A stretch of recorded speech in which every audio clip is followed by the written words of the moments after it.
What does it mean for a city to sleep, not in ruin, but in reverence? And how does a mountain remember the hands that once shaped its silence? Welcome to Sleepy Chronicles, where history rests in whispers, in the far reaches of the desert, where sun and wind waltz over dunes without end. There lies a place once lost to time, Petra, a city not raised above the ground, but pulled gently from within it, a city of stone and stillness, carved into the very cliffs of Jordan, veiled in soft hues of rose and sand. Before Petra had a name, before the stone bore doorways or columns, there was only silence.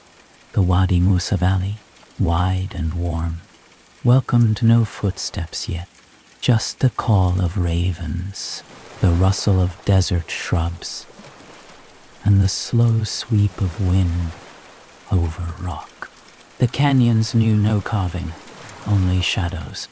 The cliffs stood untouched, their faces smooth and waiting, as if they somehow knew they were not finished. And then came the first footprints. Centuries before the famed facades, a people known as the Nabateans arrived not with armies, but with eyes that saw walls in the mountains and cities in the canyons. They were traders, wanderers, and listeners. They listened to stone, to silence, to water, to wind. Their story, like the city they made, unfolded slowly, almost not to wake the earth beneath them. They built no palaces at first, no temples, only pathways, footsteps along wadis, soft trails in the dust, and caves for shade. They watched how the rain whispered down the cliffside in rare, precious falls, and how it vanished into the dry earth. And they learned, before any building, they built with water. High in the rocks, they shaped channels, not with loud tools, but with persistence. The Nabateans guided rainfall into secret cisterns, collecting every drop in places where even clouds were rare guests. Their water system was not for display, but for life, quiet, clever, and hidden behind the stone. A city built on unseen streams, while others built upward. They built inward. By day, the sun painted the valley in golden layers. By night, the cliffs turned blue, as stars unfolded like slow fires overhead. They sat beside oil lamps and traced lines into parchment plans, not for conquering, but for carving. Where others laid brick upon brick, they studied the rock and let the city emerge from within it. The cliffs were not a barrier to them. They were a canvas. And so, the first stone was not laid. It was revealed. To begin, they chose soft sandstone, layers of pink, orange, and dusky red rock that would yield gently under tools, yet stand proudly for centuries. They marked where the sun fell each morning, and where the shadows gathered by noon. They chose walls where the light moved softly, never too harsh, never too dark. This was not just construction, it was communion. Then, like sculptors facing the heart of a mountain, they began to chisel. It did not echo, as stone normally does. The canyon swallowed the sound, turning hammer taps into distant murmurs.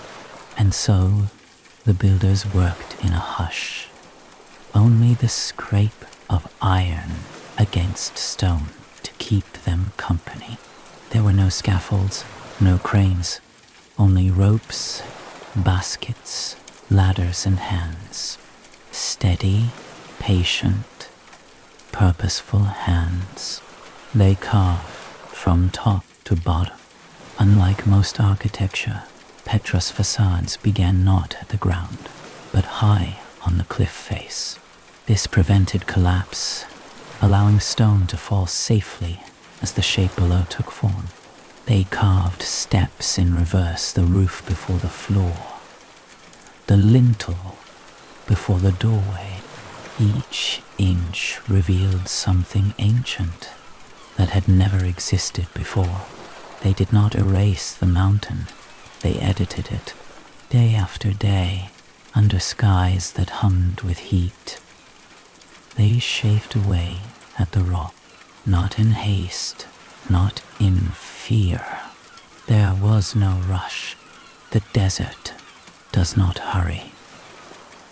And neither did they, and as they worked, Petra began to breathe. The first facades were small rectangular doorways with sharp frames, niches for offerings, and quiet thresholds. Not yet the grand treasury, not yet the monastery, but simple beginnings. Cave homes adorned with quiet geometry. Families moved in, lighting lamps at dusk, resting on cool stone floors, whispering lullabies into carved chambers. Children's laughter echoed off red walls, softened by sandstone's embrace. Outside, goats wandered among boulders, and thin plumes of smoke rose from cooking fires. The valley was no longer silent, but it remained gentle. The Nabateans did not tear into the cliffs. They coaxed shapes from them. Their tools, picks, chisels, hammers, followed the grain of the rock, as one might follow the lines in a palm. They worked with stone, not against it. And Petra, little by little, listened. Its shapes grew taller, deeper, more intricate. Columns emerged like ribs from the mountain. Friezes curled along the cornices. Inside, walls curved into domes, and niches glowed with filtered light. And always,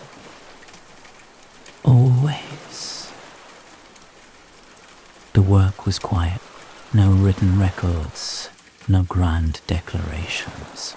Only stone patient, enduring and present.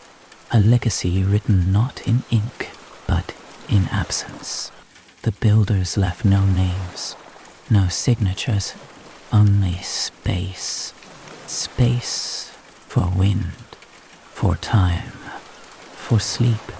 And as dusk settles over the first carvings, casting soft shadows in rose-colored rock, we too may listen to the hush beneath history, to the beginning of a city that grew not from ambition, but from attention. Let us rest here in the stillness of beginnings. The wind did not rush through Petra. It passed gently, as if aware it walked among someone's home.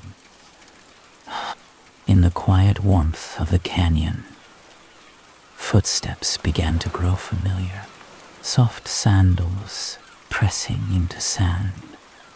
Traders and families and builders walking the same narrow paths day after day. The Nabateans, who once lived as nomads, began to root themselves not above the cliffs or beyond them, but within them. And with each new carving, the valley became less a passage and more a place to stay. Petra's earliest roads were not wide. They curved naturally with the landscape. hugging the hillsides and dipping between rocks like ribbons of dust. They led toward a future no one hurried to reach. In Petra, time moved like light at dawn, slow, golden, and uncertain where it landed. The people carved not only facades, but meaning.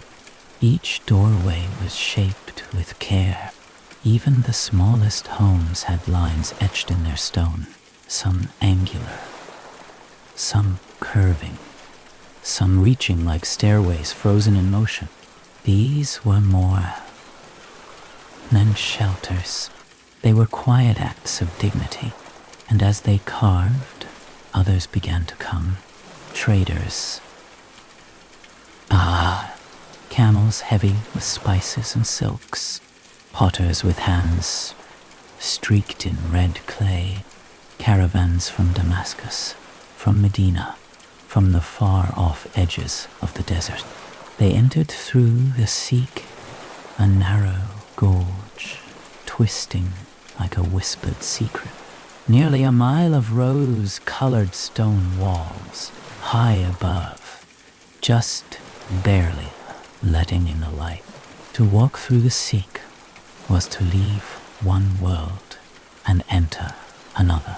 Its path offered no view ahead, only turns, and with each curve, the stone walls grew closer, until the sky itself seemed like a blue ribbon far above. Rainwater had smoothed the walls for centuries before footsteps ever touched the ground. Natural patterns swirled like brushstrokes. Lavender veins, amber streaks, copper shadows. The Nabateans made no grand gate. Their entrance was this gorge already formed, already sacred. They added only whispers. A carved god here, a niche there. No need to announce. Petra welcomed softly. At the end of the gorge, a glimmer. The rock pulled back just enough for light to catch a face not human, but architectural. Treasury. It stood not above the gorge, but in it, the mountain's own secret, waiting behind a veil of stone. Its name, Al-Khazne, whispered stories of bandits, of kings, of treasures hidden in urns. But its purpose remains debated, a tomb, perhaps, a monument. Yet here, under the sleeping sky, it simply stands, not shouting, but offering its stillness, 2 stories tall. Carved downward from the cliff's face, its columns lean gently outward, a trick of erosion and time. Between the capitals, figures fade. Dancers, warriors, mythic guardians, their features softened by sandstorms and sunrise. But the overall shape remains a harmony of balance and rhythm. Not built onto the mountain, but within it. Inside, the chamber is quiet, small, empty. No sarcophagus, no gold, just coolness and a stillness that settles into the skin. Visitors, even now, tend to lower their voices without knowing why. The treasury was not alone. Petra's builders began to shape the cliffs on every side. The street of facades emerged a long row of tombs, each doorway taller than the last. Their fronts were bold, stepped crowns, false windows, precise edges. But behind them, only rock, solid, dark, unyielding. These were facades, literal faces of the mountain. Graves, yes, but also symbols, permanence, of return, of stillness. The Nabateans were not obsessed with death. They did not seek to defeat it, but they carved space for it calm, respectful, immovable. And as the tombs rose, so too did the rhythm of life. Petra became a city, but not like other cities. There were no city walls, no high towers, no shouting marketplaces. Instead, the sound of soft voices trading beneath tented stalls, pottery clinking as it cooled, donkeys exhaling dust, water dripping from aqueducts into deep, dark cisterns. Homes curled into the cliffs, shops shaded their entrances with woven cloth. The smell of bread baking in stone ovens drifted lazily along the canyon paths. Everywhere, color, not painted, but carved. Red stone, orange stone, striped stone, sandstone that shimmered like embers at sunset and cooled to lavender by moonrise. Life was not laid over the land, it was folded into it. And as more travelers came, Petra adapted. They carved larger cisterns to hold more water. They widened some paths to fit camel trains. They created places of gathering, open courtyards, steps where stories could be told, stones worn smooth by conversation. But even then, it remained quiet. At night, the valley dimmed. Lamps flickered behind stone windows. Children traced patterns in the dust before sleep. Elders sat at the thresholds of carved homes, speaking slowly into the dark, as if the cliffs themselves were listening. And sometimes, when the moon was high and the stars lay heavy over the rock, you could hear the softest sounds, footsteps toward the Rose Rock. The city was growing not loud, but certain, and the cliffs, they remembered. By day, the cliffs of Petra watched. By night, they seemed to listen. From high above, the winding paths and soft markets, the rock walls stood like slow guardians, unmoving, yet somehow never the same. Their faces caught light in different ways as the sun passed over. Sharp gold in the morning, gentle blush by noon, and long violet at dusk. And in those cliffs, the Nabateans began to carve not just homes or tombs, but dreams. There was no rush to conquer the stone. Instead, they coaxed meaning from it, one measured cut at a time. In the heart of the canyon, beyond the treasury, the rock widened again. There they carved an amphitheater not from rubble or timber, but from living mountain, each seat etched directly into the slope, following the soft bend of the valley wall.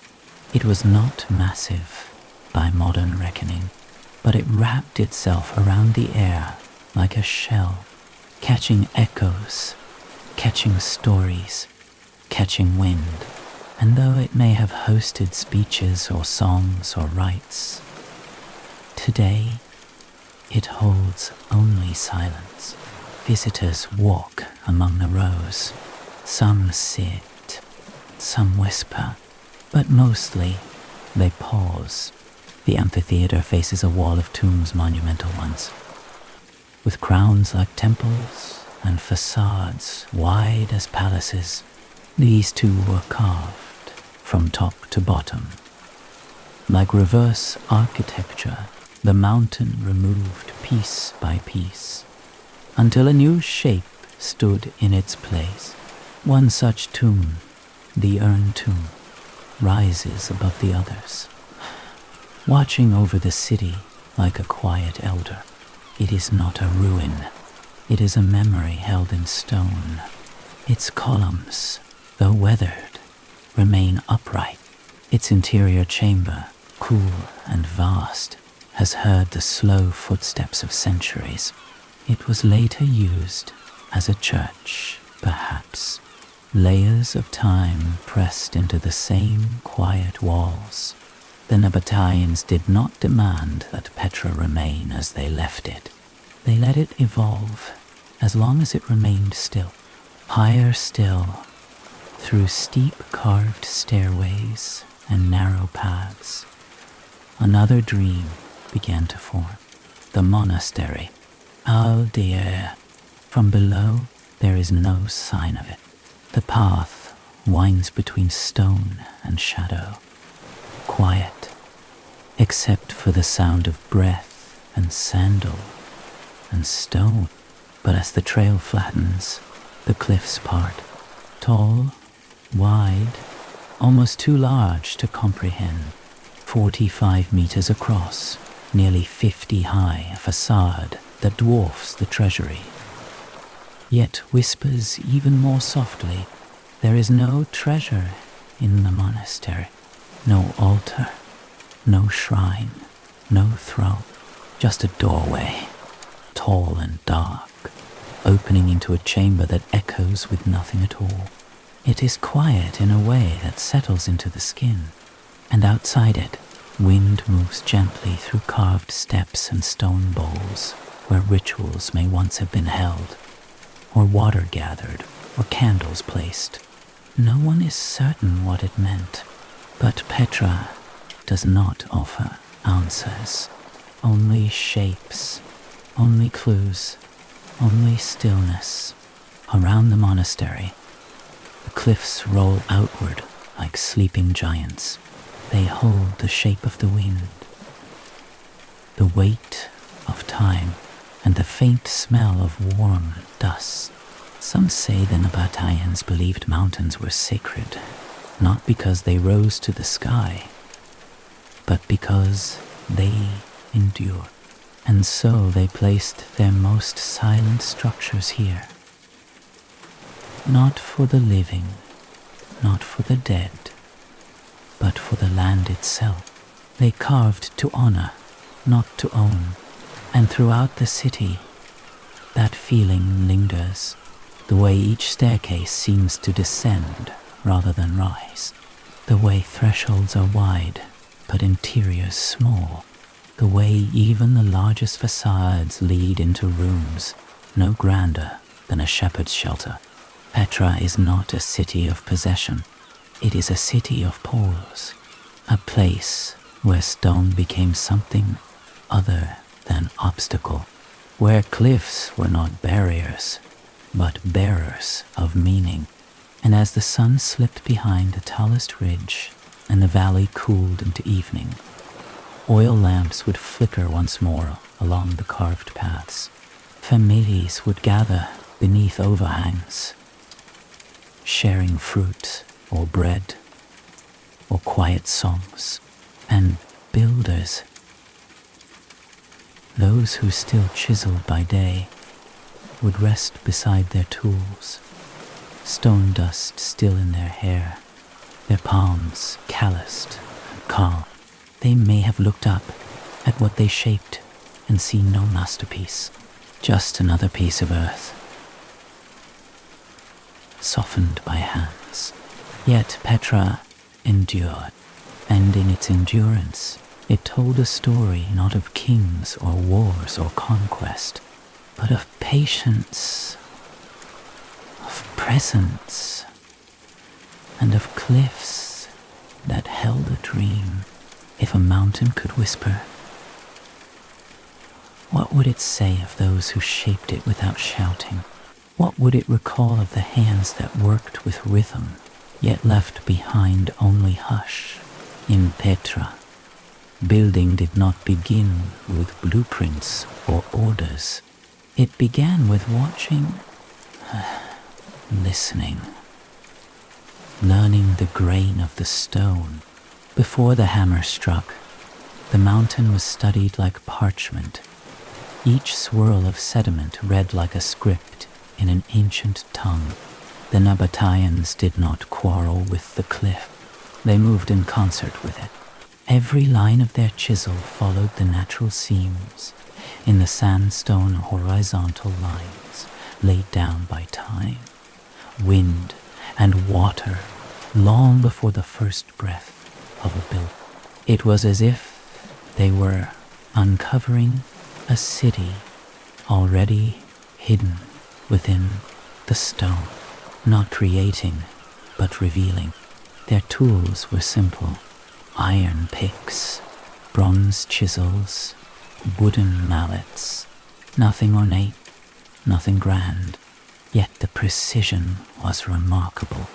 They carved columns that fluted softly from base to crown, cornices that curved like ripples left by wind on dune, pediments that echoed Greek and Roman forms, but with a desert hush, as if classical architecture had been lulled to sleep in the canyon air.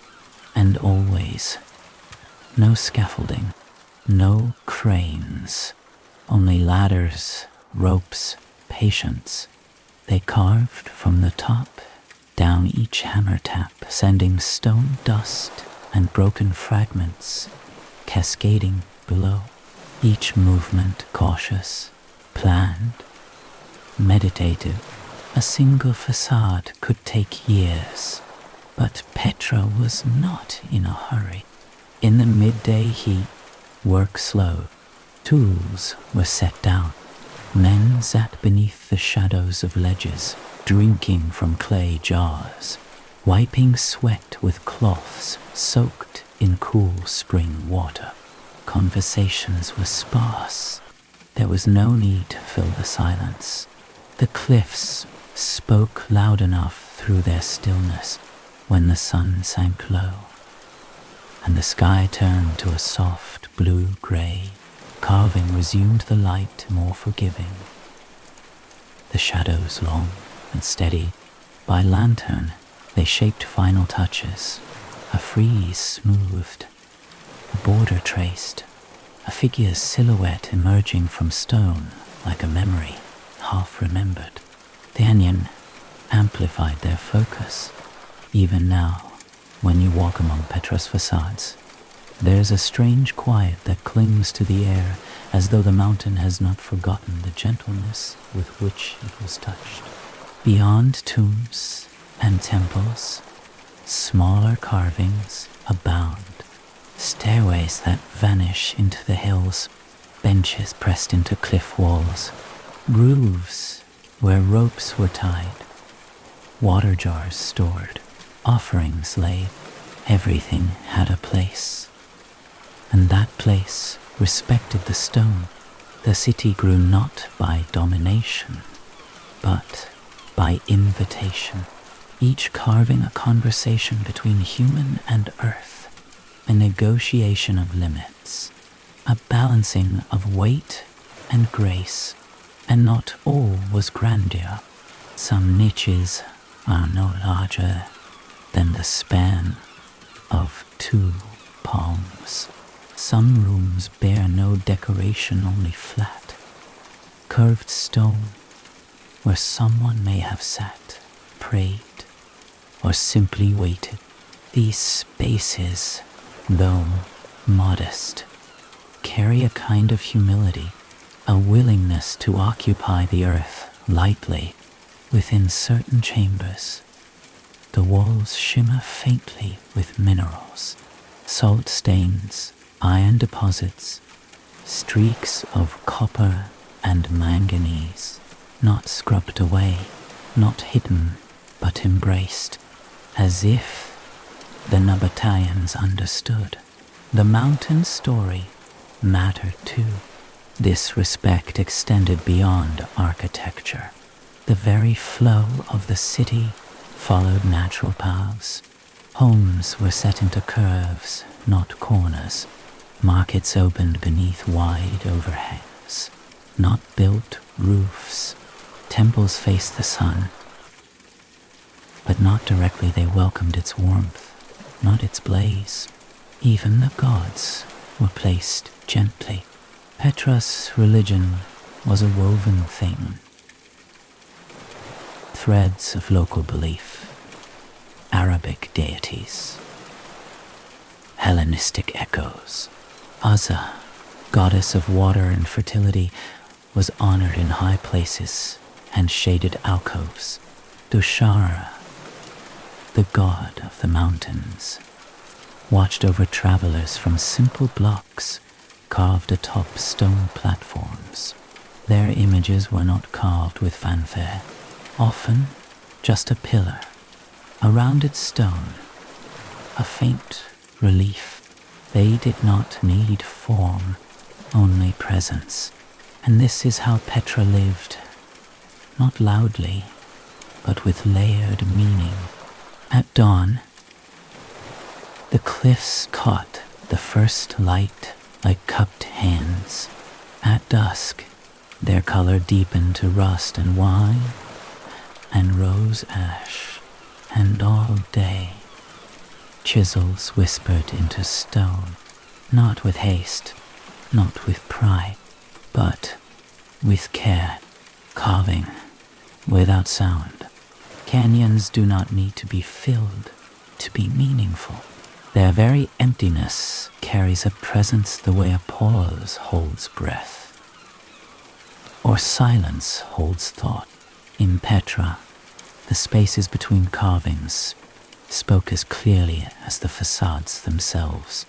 Long stretches of the city's layout followed the gentle bends of the desert valley, curving not for grandeur, but for grace.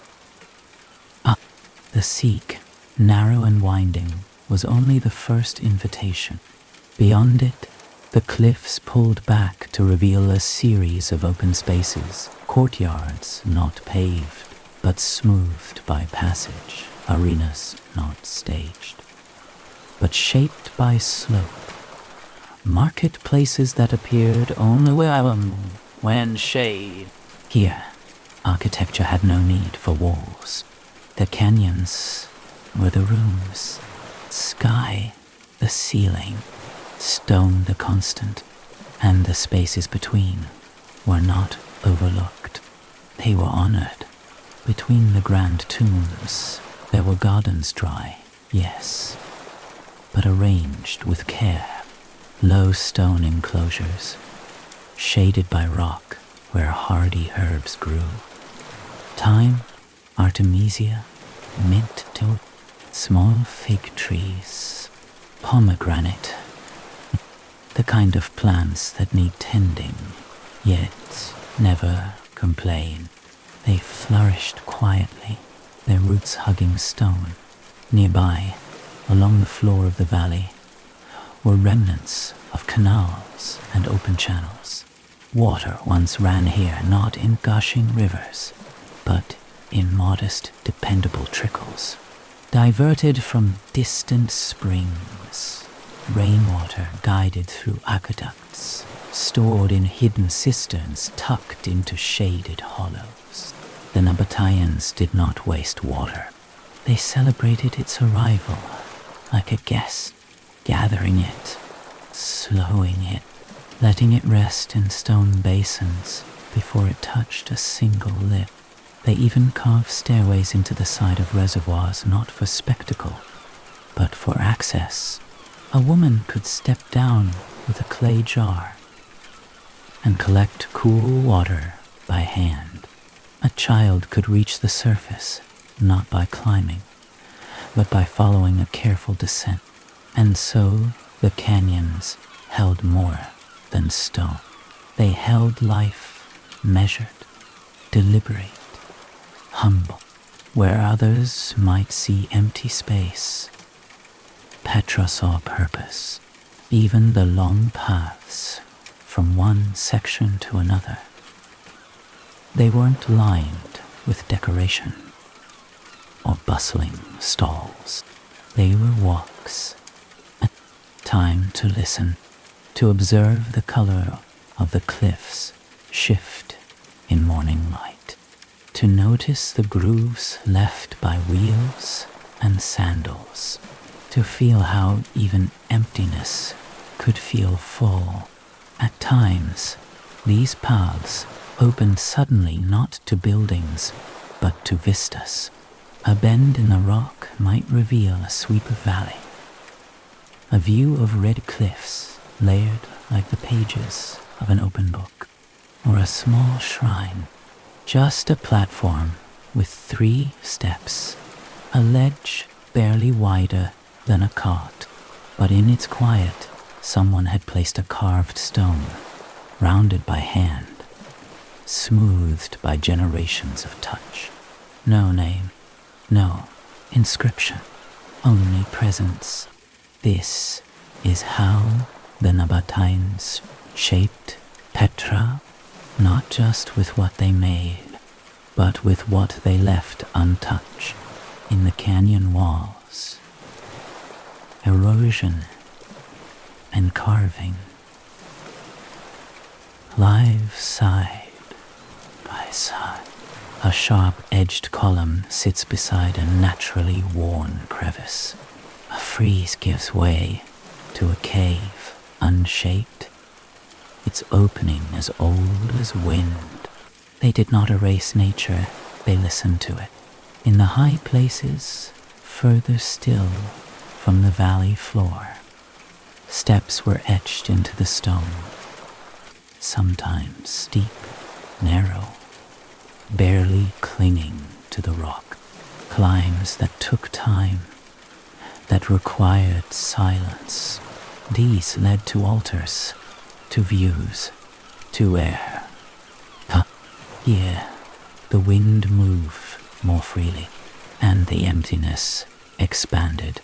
From these high places, the entire city could be seen, not in lines and blocks, but in curves and shadows, facades peeking from behind ridges, tombs softened by distance, the slow movement of traders like ants along dusty paths, and in that view was understanding. Petra was never meant to dazzle from above. It was meant to breathe, to let the eye wander, the foot linger, the heart settle. Emptiness was not a lack, it was a gift, space to imagine, to remember, to rest. As night crept across the cliffs and the stars returned one by one, those who climbed to the high altars might sit in stillness, their backs against stone warmed by the day, their gaze on the quiet shape of canyons below. No chanting, no fire, just presence, and the cliffs, though unmoving, seemed to hold the moment, shaped by nothing, and yet shaped by everything. In a place where the desert stretches wide and the rain falls like a rumor, water becomes more than survival. It becomes sacred, and in Petra, it was not chased. It was invited. The Nabateans were not only carvers of stone, but gatherers of cloud. They knew the shape of every slope, the rhythm of seasonal rains, the quiet places where water would linger, where others saw dry valleys and sun-hardened soil. They saw pathways, possibilities, long before they carved their great facades. They carved for water. The cliffs above Petra held secrets, narrow channels, cut in shallow lines, invisible to all but the sky. These were the start of an invisible symphony. When the rains came, rare and sudden, The water would rush down these grooves, following a map written in stone. The channels fed into pipes, some clay, some bronze, and into cisterns, shaded deep within the rock. These tanks were dark, cool, protected. Their entrances small, their storage vast, and the water they held was not simply stored. It was cherished. Each cistern was a small triumph, a conversation between architect and earth, a place where thirst met patience. There were aqueducts, 2 quiet lines of stone along the cliff face. Not grand arches like in Rome, but modest walls, built to disappear into the landscape. They guided water to where it was most needed, the central basins, the gardens, the hidden courtyards where families gathered. And they guided it away, for Petra was wise enough to fear too much of a good thing when the floods came, sudden and fierce. The Nabateans carved channels beneath the city, letting the torrents pass through unseen, downward, always downward, until the water returned to sand. Their system was not about abundance, it was about balance. Otter might draw just enough to soak her clay, a baker enough to knead the day's bread. Children, enough to splash their fingers at dawn and press wet palms to warm stone. And always, water was shared. No fountains gushed, no waste was spilled. Even in times of plenty, restraint was honored. Some say the city's silence was partly born of this relationship. When water is scarce, words become measured. And when water is respected, everything slows. In the heart of Petra, near the colonnaded street, there once stood a public pool not for play, but for presence. Its edges were lined with stone benches. The surface, smooth as glass on calm days, reflected the sky so clearly it was said you could see the stars even at midday. It was not deep, it was not large, but it was enough. Beside it, the remains of a fountain, now dry whisper of how the Nabateans let water speak, not in force, but in flow. A trickle down carved spouts, a drop landing in a stone bowl, a rhythm softer than song. And further still, tucked into shaded alcoves, there were baths. Petra's baths were not grand Roman complexes. They were modest, secluded, rooms warmed by sunlight filtered through vents, heated floors, fed by hidden fires. Pool, filled slowly, drained, careful. To bathe was not indulgence. It was ritual, a way to return to stillness. Even the air changed in these spaces. Cool stone, steam rising in lazy spirals, the scent of cedar or myrrh, or nothing at all. These places of water were not destinations. They were part of life's soft rhythm. And when the day was done, and the last jars were filled, when the final path was swept and the lamps lit, Petra would quiet again.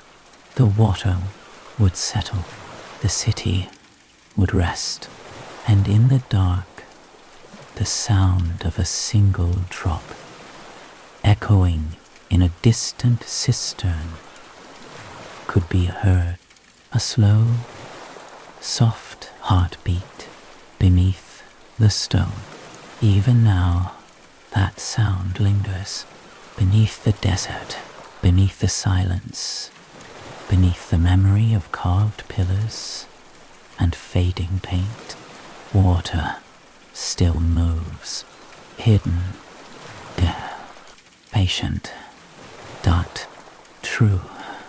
Well, Figbombosium, Ansiti, Po, like the Nabateans who shaped its path and trusted it to find its way. In Petra, time does not pass. It settles across the valley floor, against the cliff faces, in the corners of empty tombs and quiet stairways.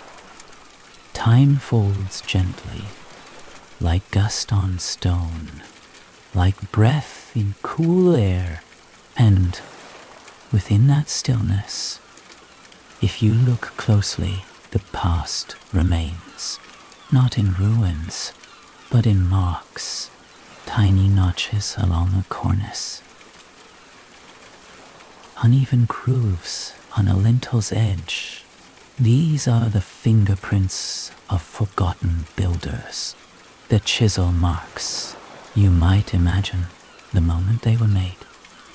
A craftsman standing on a narrow ledge, squinting into the afternoon sun, the stone warm beneath his feet, a small hammer in his right hand, a pointed chisel in his left, each strike deliberate, measured.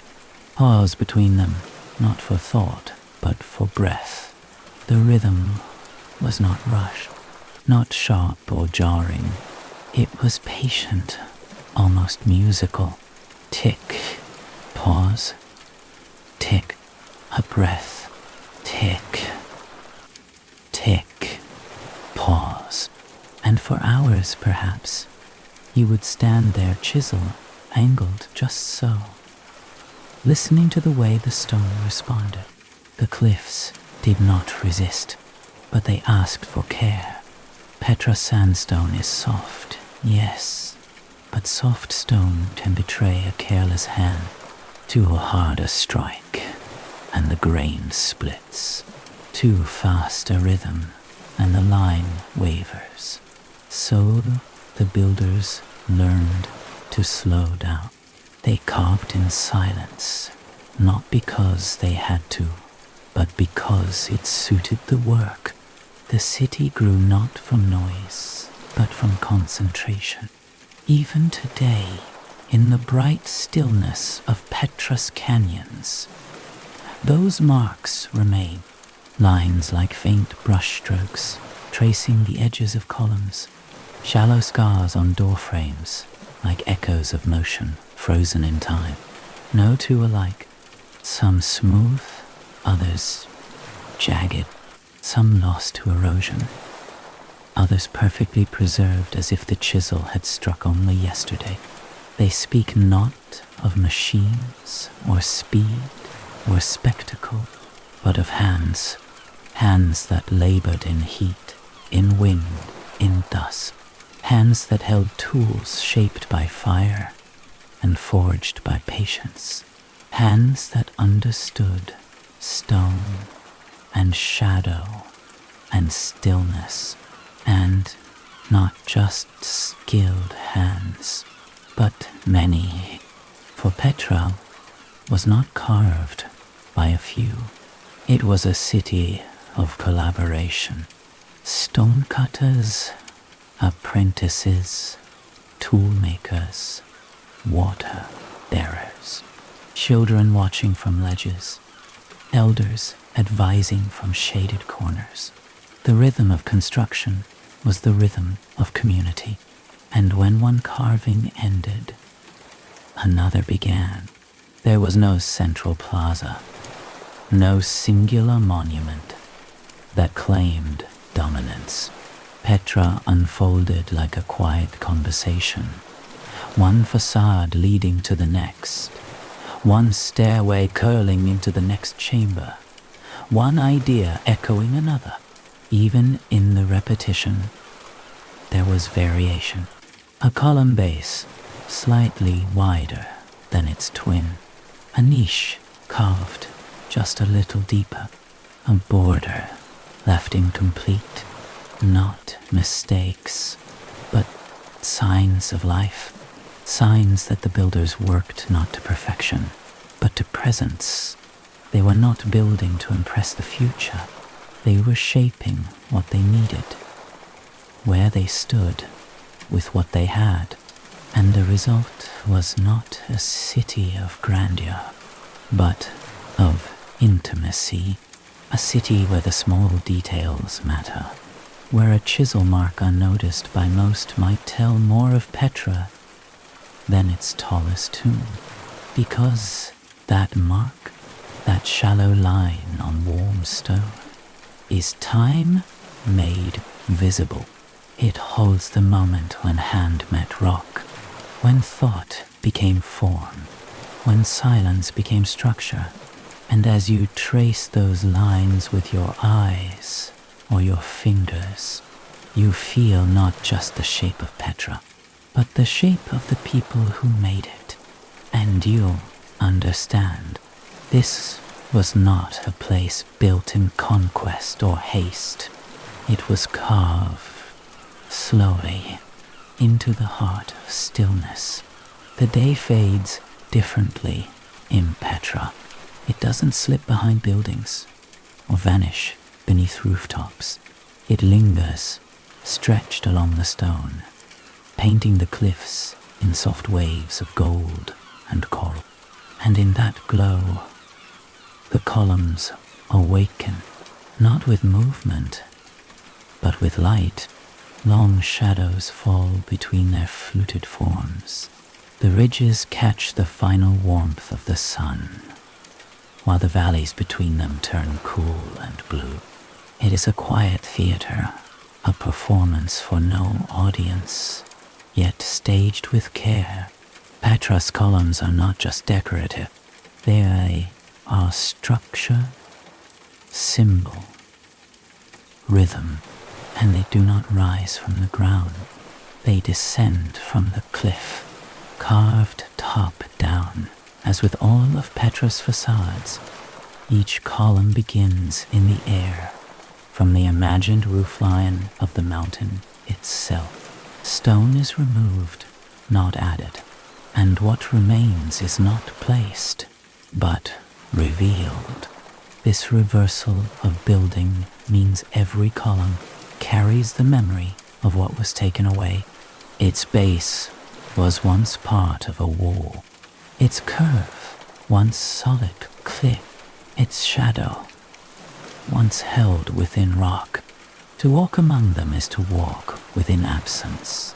Their proportions speak to an awareness of form, some Doric, some Nabatean, some shaped in ways that mirror distant Roman styles, yet softened by sandstone's forgiving grain. They are not uniform.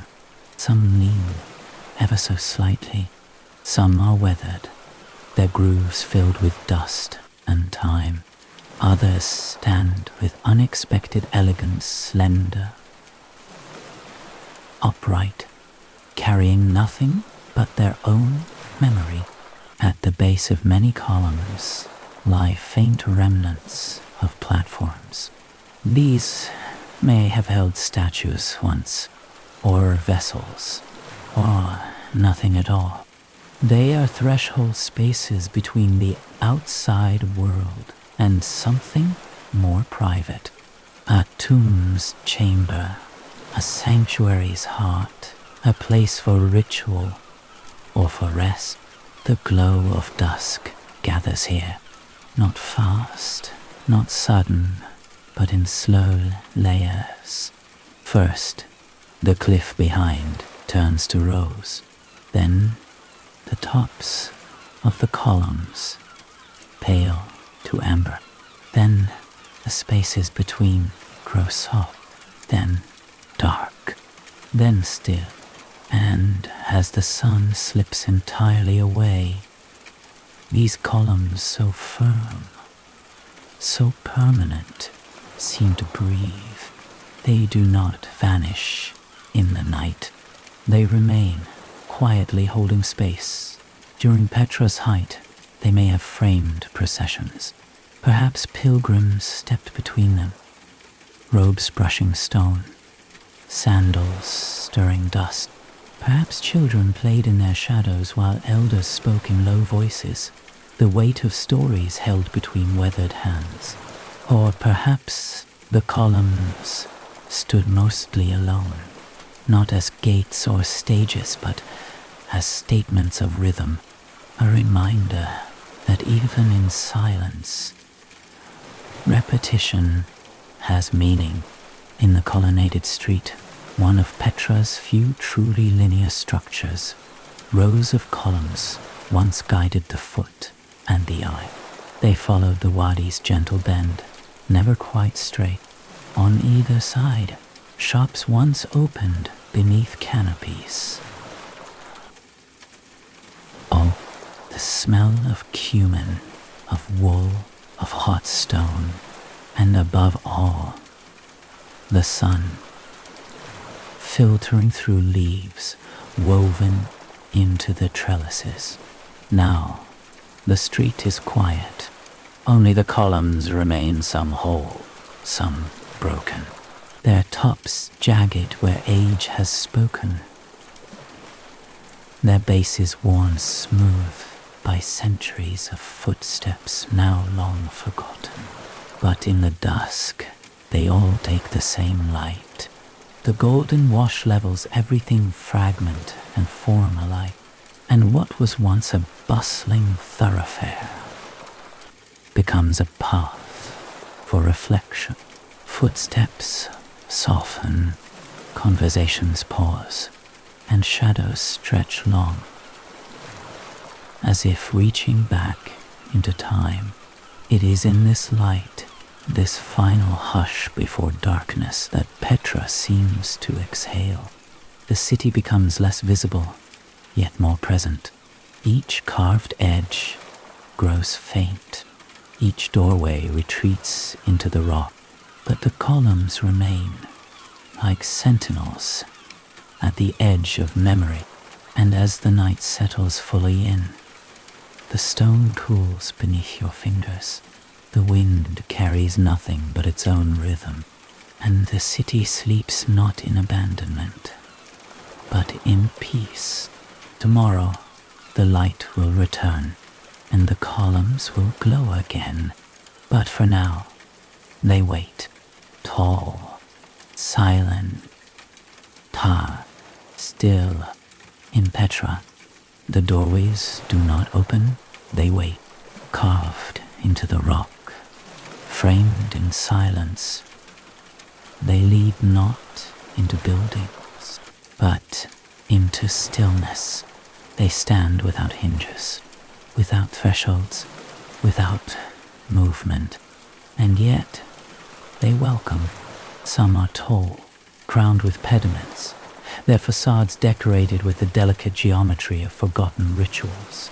Others are plain, just rectangular shadows in the cliff, but all of them seem to watch, unblinking, patient. These are the doorways to Petra's tombs, places where the air no longer shifts, where time has flattened to dust. There is no breeze inside, no sound but the faint echo of a footfall.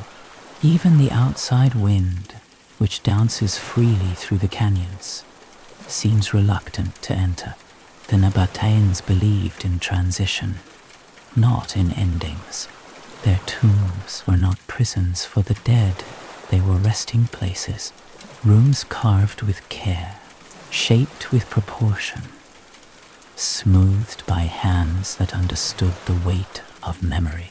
Inside, there are no ornaments now, no treasure, no sculpture, just rock, cool and quiet. But look closer. On some walls, you'll see faint signs, not writings, but symbols, faint niches, small benches carved into the interior, a groove along the floor where offerings may have once lain. The rooms are not large, but they carry presence, and that presence feels whole. Each chamber, though empty, seems complete, as if nothing more was ever meant to fill it. They are places not of loss, but of stillness.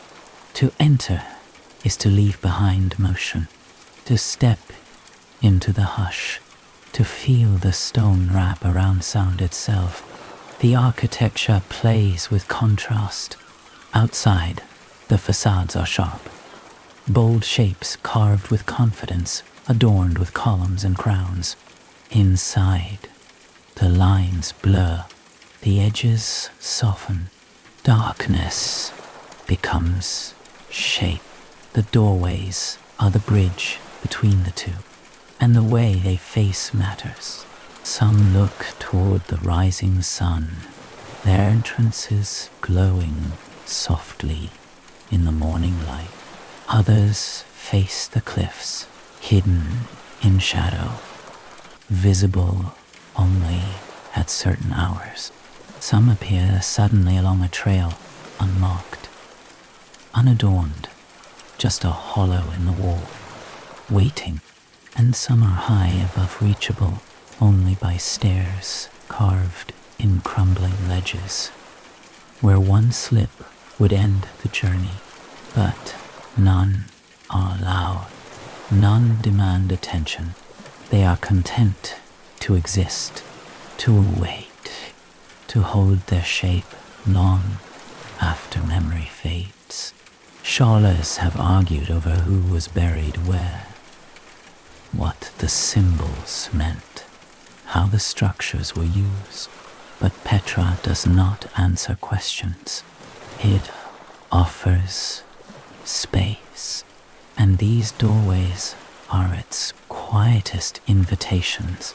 To step through is not to enter a tomb, but to enter another rhythm, one where the breath slows, where the feet hesitate, where even thought seems to soften. Imagine, for a moment, a builder finishing one of these chambers. The final stroke of the chisel, the sweep of the hand across the carved lintel, the step backward to see it whole, not as a project, but as a resting place. Perhaps he stood in silence. Perhaps he placed a small stone at the entrance, or burned a bit of myrrh, or said nothing at all, then turned and left it to the earth. And now you stand before that same doorway, the builder gone, the occupant unknown, the air inside cooler than the breeze, and still it waits. No gate, no closure, only shadow, and in that shadow, peace. For in Petra, even the doorways do not demand. They allow. They let you approach slowly, step lightly, pause, and in doing so, they offer a glimpse, not into death, but into the calmest part of life. The place where nothing presses forward, where stillness is the only sound. A windless world carved not for the end, but for the quiet that follows. There are shadows in Petra that never move, not because the sun forgets them, but because the stone remembers. Across the canyons, as the light passes slowly from ridge to ridge, some shapes remain constant. A line along a facade, a curve in a stair, a hollow beneath an overhang. These are not shadows of time, they are shadows of choice. The Nabateans carved not just for form, but for how light would fall. They studied the arc of the sun, watched how each hour brought not only heat, but clarity, and then softening. And they shaped their city accordingly. Columns aligned to catch first light, altars lit only in late afternoon. Doorways that glowed amber for just a few minutes each morning, then faded to cool stone once more. Even the tombs carried the weight of these choices. Some faced east, and so greeted the dawn. Others faced inward, to the cliff receiving not the sun, but the hush. And as centuries passed, and the city changed hands, and names were lost, the shadows stayed. They lengthened, they shifted slightly, but they remained like slow-moving script across an ancient page. To walk through Petra near sunset is to walk beside those shadows. You may follow the edge of a facade where the light stops, see your own silhouette dance over red stone. Watch as each carving softens into blur. In the golden hour, Petra dissolves. The bold lines of the day become gentle. What was once sharp becomes smooth. Edges vanish. Color deepens. The cliffs turn a shade of wine. The stone walks cool beneath the foot. Voices lower, and silence settles. Not because of absence, but because of presence. The city is still here, not buried, not ruined, but resting. And in its rest, the long shadow of stone continues. The traders are gone. Well, the pottery stands empty. The water jars are dry, but the carvings remain, not untouched, but unbroken. Even in decay, Petra does not crumble. It simply softens, like a story told too many times, each telling rounding the edges, each memory blending with the one before. And that softness is its strength. The city was never about defense. No fortress walls, no gates, no towers with watchmen. Its strength lay in resilience, in knowing how to yield. Stone was not used to dominate here. It was used to reflect, to echo, to cradle. And so Petra endured not through might, but through stillness, through a quiet mastery of shape, of shadow, of balance. And perhaps that is why we remember it. Not because of its size, not because of its wealth, but because of the feeling it leaves behind. The sense that something here understood time, not as a thing to raise, but as something to hold. Even now, when you close your eyes at Petra's edge, you can feel the mountain breathe, not loudly, not quickly, but slowly, like stone warmed by memory. And when you open your eyes, the long shadows remain. Column touched by dusk, a stair kissed by gold, a doorway just at the moment before night, still waiting, true. No statues stand for them, no songs bear their names, and yet Petra breathes because of them. The ones who carved, who measured, who laid down their tools and did not return. Forgotten builders, they are not gone. Their memory lingers not in books or monuments, but in the curve of a column base, the angle of a drainage channel, the balance of a room that cools just right by midday. Their sleep is not one of erasure, is a quiet inheritance, and every footstep through the city walks alongside it. They did not sign their word, no plaques, no tablets, but the stone remembers their rhythm. Look at a facade, not the grand treasury or towering monastery, but the modest ones, the little tombs with frames slightly uneven, with steps that slant gently to one side. There is personality there, not flaw, but fingerprint. One builder may have had a heavier hand, another a smoother line. One may have favored curves, another the stability of a perfect square. Each left behind more than structure. They left behind decision, a choice made in stone, visible long after the hand that made it has turned to dust. Their daily lives were likely quiet. They rose before the heat, ate small meals, carried their tools wrapped in cloth, tied their hair or head coverings against the wind. They may have sung softly while working, or said nothing for hours, listening only to the chisel's tap and the breeze weaving through the canyon. They likely worked in pairs, one shaping the face of the stone, another sweeping away the dust, watching, waiting, adjusting.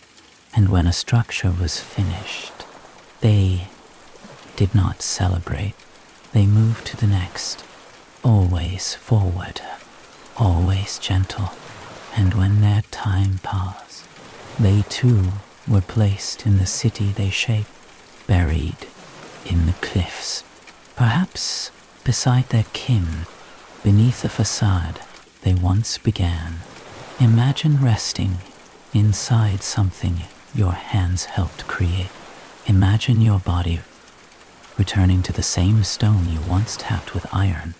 No monument required, no marker needed, because the city is the monument, the mountain is the marker, and the silence, that is your legacy.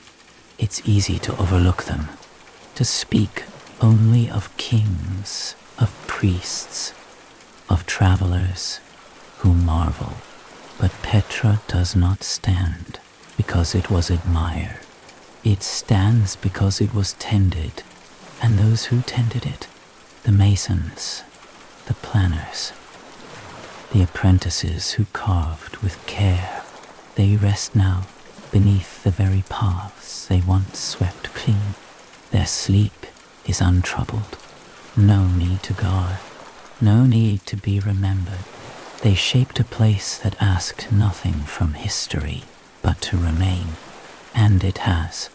In every chisel groove, in every weathered cornice, in every worn step that leads nowhere and everywhere at once. They are there, sleeping not in grandeur, but in grace, not in story, but in stone. And Petra, ever patient, holds them, not loudly, not with ceremony, but with the softest kind of honor. Ernst. Dot.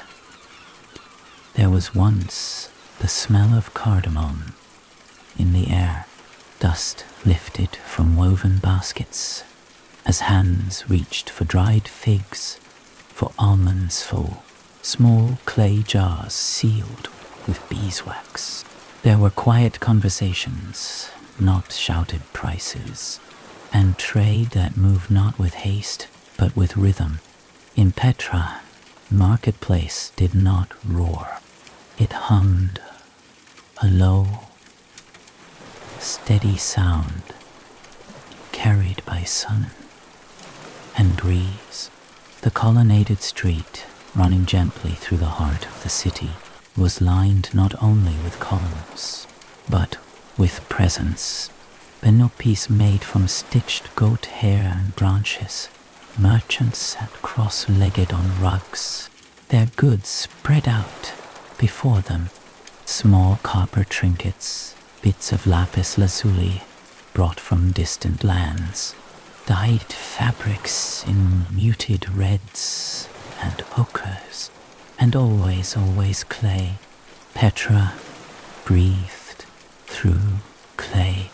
Cups, bowls, oil lamps, each formed by hand, dried in the sun, fired in the heat of buried kilns, some smooth and pale, others burnished with dark slit, their surfaces polished to a faint shine. They were not ornamental.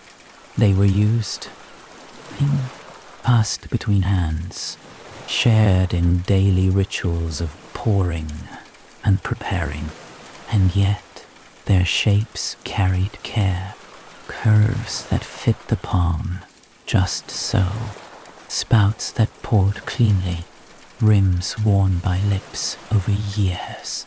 In the morning, the light would enter the marketplace from the east, slipping between columns, casting thin, golden beams across the stone. The market awoke slowly. Traders uncovered their wares. Children carried jars of water to set near the shade. Donkeys, tethered to carved rings in the wall, shifted their weight and blinked into the sun. It was not a marketplace of urgency. A buyer might sit for half an hour, sharing a bit of roasted grain, asking of news from the road. Before even speaking of price, commerce was conversation. The Nabateans were traders by tradition. They mapped the desert with memory, marked the stars with roots, knew the sound of a caravan before it reached the edge of the gorge. Spices from the south, glass from the north, frankincense from the east, wool from the west. They passed through Petra not as cargo, but as guests, and the market made space for all of it.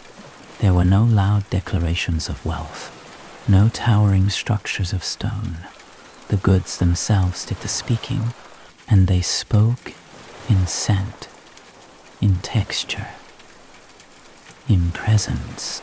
Dates packed in woven baskets, beads strung on cord, ink pots sealed with wax, scrolls held tight in leather, and among these there were always listeners, a grandmother resting beneath a canopy, her feet bare against the stone, watching a young girl braid fabric into rope, a boy tracing lines in the dust while his father spoke quietly with a spice seller, a stranger veiled, cloaked, pausing not to buy, but to listen, because Petra's market was not merely a place of exchange. It was a place of meeting, not just goods, but languages. Aramaic, Greek, Talmudic, Nabatean, Latin, all spoken not in competition, but in chorus. And as the sun climbed higher, the market contracted, canopies drawn closer, merchants retreating into deeper shade, trade slowing to gestures and nods. By late afternoon, the path would clear, swept gently by hand, dust tamped with water, baskets packed, goods covered, and the marketplace would return to stillness. The colonnades, once lined with fabric and color, now quiet again, columns glowing softly in the descending sun. The echo of sandals replaced by the hush of wind. It is easy to imagine it today, even with ruins, even with time the rhythm remains. A patch of stone smoothed by sitting, a trough where animals once drank, a niche where oil lamps once glowed. The market may be silent now, but its quiet is not emptiness. It is pause. It is the breath between one moment and the next. And in that breath, the scent of cardamom still lingers. The steps are uneven, carved not for ceremony, but for necessity. Some are shallow, others steep, winding upward, through silence and shadow, pressed into the cliff face like memories set into time. The climb to Petra's high place of sacrifice is not grand. It is narrow, winding, carved by hands that understood the stone's resistance and its yield. The path does not rise in haste. It lingers, allowing breath, allowing pause, and as you ascend, the noise of the valley softens. The voices fade. The clatter of hooves on stone becomes distant. Only the wind remains, and even that becomes more hush than sound. Up here, above facades and tombs, above market and street, you begin to feel how the Nabateans saw the land, not in parts, but in whole. The high place is not marked by great architecture. No walls, no columns, just rock shaped gently, platforms carved into the summit. 2 obelisks, tall and simple, left rising from the mountain itself. They were not brought here. They were revealed. Like everything in Petra, the sacred was not imposed. It was uncovered. The high place of sacrifice is not a site of blood and spectacle, as its name may suggest. There are no signs of violence, no remains of altars stained by time.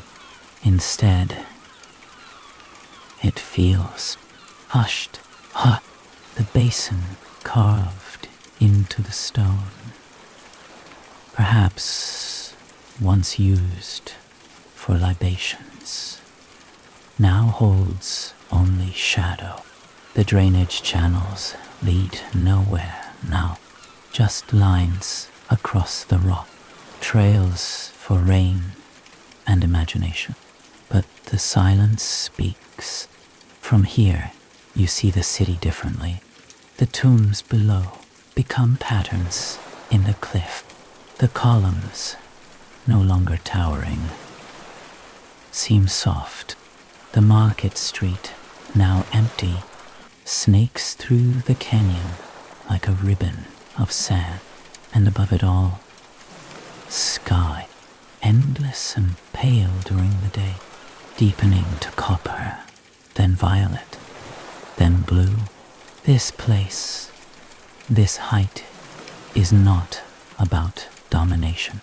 It is about return. To stand here is to feel small, but not diminished. To feel how Petra was shaped, not only for the eye, but for the soul. The Nabateans did not build monuments to power. They carved places of presence, where air moves slowly, where light changes everything, where the distance between thought and silence becomes thin.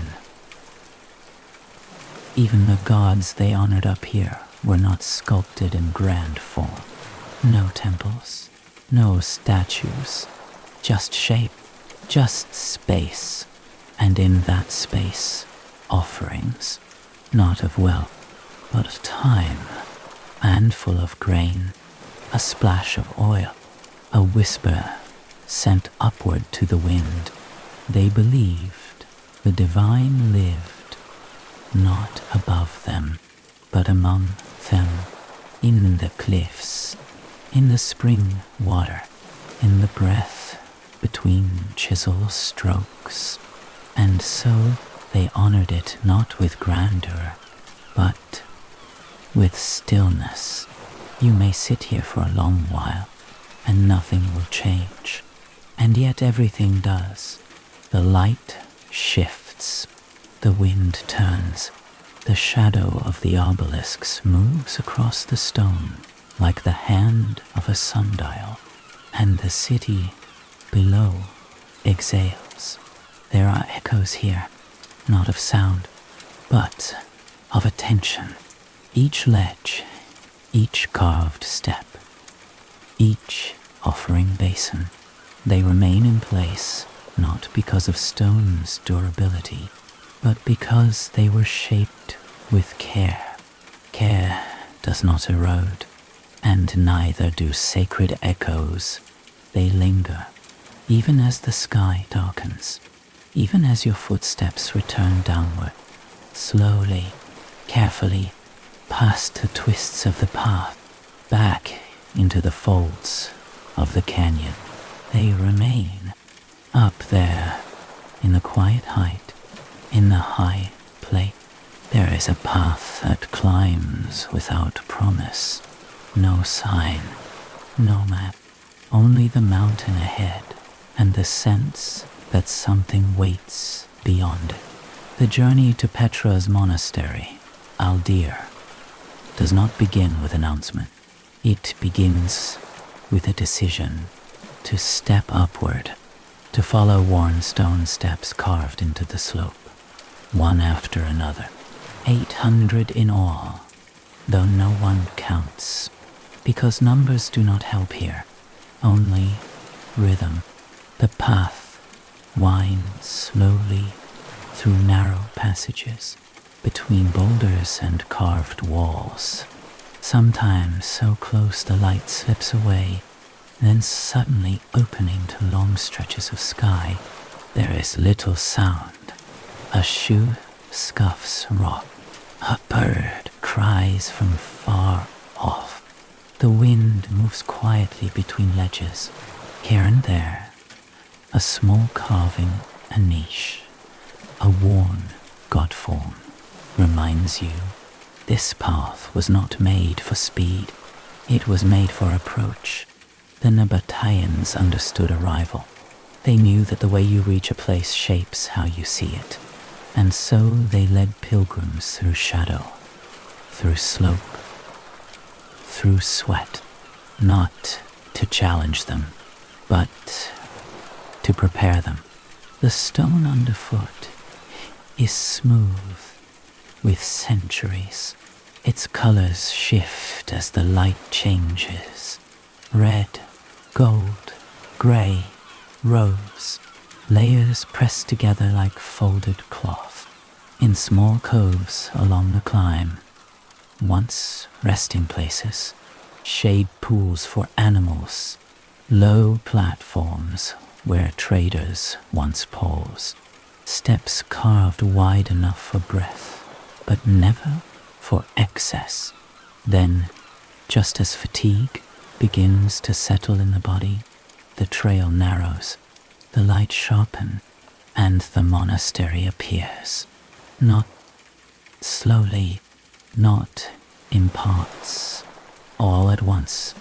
A great facade carved into the cliff, taller than the treasury, broader than any other in Petra, but quieter. Its columns do not shout. They stand like still thoughts. Its door is tall and dark, leading into a chamber large enough to feel vast, yet still enclosed in silence. There are no grand steps leading to it, no inscription, no guards, just the open stone and a stillness that feels deliberate. Inside, the chamber is plain, the walls bare, save for the gentle ripples of the rock. No decoration remains, but the echo is intact. It carries nothing, and that, somehow, is everything. Outside the monastery, the world falls away. The land rolls outward in quiet ridges. The air is wider. The city below, unseen. The wind cooler, lighter, like breath released after holding. No one knows the monastery's true purpose. Some say a temple, others a tomb. Still others, a place of gathering. But standing here, those questions seem less urgent. What matters is the arrival, the way the journey brought you from market to mountain, from chatter to hush, from the hum of the canyon to the high, slow heartbeat of the hills. There are ledges near the monastery where the sun sits longer, where silence pools in soft folds, where the wind seems to hesitate, as if pausing to remember something. It is here that the builders paused. Too, the chisel marks are deeper, the lines more assured. They knew what they were doing. They carved not only shape, but stillness, and when they finished, they left it alone. No additions, no signs, just a door, a threshold, and the long, steady path that led to it. You sit here, perhaps, letting your back rest against warm stone, watching the light soften on the monastery's face, and the thought comes, not loudly, but quietly. This is what it means to arrive, not to conquer, not to possess, but to reach, to be received, to pause, to stand before something vast, and let it remain unchanged. And as the sun slips lower, the shadows gather again. The path awaits your return, but not yet. Not until the hush settles fully, not until you carry the stillness with you. The monastery does not close. It does not demand farewell. It remains, waiting, enduring, holding space, just as it always has. There are songs in Petra still being sung, though no voice sings them. They linger in the stones, in the wind that moves through the narrow sea, in the echo of footsteps softened by centuries. Not all songs are made of sound. Some are shape, some are rhythm, some are silence remembered. In the folds of the canyon, there were once melodies that passed not through instruments, but through life. A woman grinding grain, the pestle tapping a soft, steady beat. Children tracing circles in the dust, their laughter light, their games wordless. A merchant calling softly to a neighbor, not to haggle, but to share figs fresh from the tree. These were Petra's songs, daily rituals layered upon one another, until they formed something like harmony. There were no great choirs, no amphitheaters filled with performance, but there was music, woven quietly into every movement. And in the temples, those half-faded shrines carved into the canyon's bends, there were chants, perhaps, soft intonations, offered at dawn, as the sun's first light caught the lip of the altar, not for spectacle, not for others, just for the presence itself. The builders knew sound, but more than that, they knew how to let sound rest. The design of Petra itself listens. Its facades, tall and shallow, reflect light but absorb noise. Its tombs hold quiet like breath held in a cupped hand. Even the market had its rhythm. The shuffle of sandals on stone, the clink of bronze weights, the flap of canvas shifting with breeze, the camels, heavy with spice and cloth, stepped in time with the pulse of trade. And at night, a hush, lamps glowing from recess to niches, the scent of oil and ash, shadows dancing slowly on pink stone. A mother might hum to her child in the chamber of a tomb home. Her voice low, steady, blending with the wind beyond the door. That hum may have faded, but the space still holds it, because places remember the way people lived in them. And Petra, above all, remembers gently. Even the rain, rare as it was, arrived like a lullaby, dripping down carved gutters, falling into waiting cisterns with round, soft notes, each drop a wordless hymn of relief. The songs of Petra were not composed. They happened naturally, repetitively, quietly, and like all true songs, they were not tied to their singers. They continued after the builders left, after the merchants packed away their goods, after the families walked down the Seek and did not return.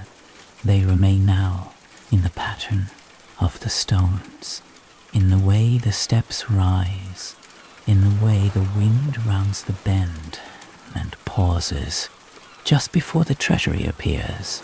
Tourists visit today. They speak, they laugh, they point, but Petra does not answer loudly. It hums still, a song just beneath hearing, a rhythm beneath walking. To hear it, you must slow. You must sit beside the wall where a pot once rested. You must place your hand on stone, still warm from sun. V8, you must close your eyes and listen to what isn't said, and then you might hear it. A low, familiar tune, soft as breath, steady as chisel, true as time.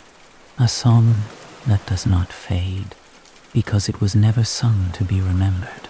It was sung because it was lived. And Petra still lives. The desert does not shout. It breathes.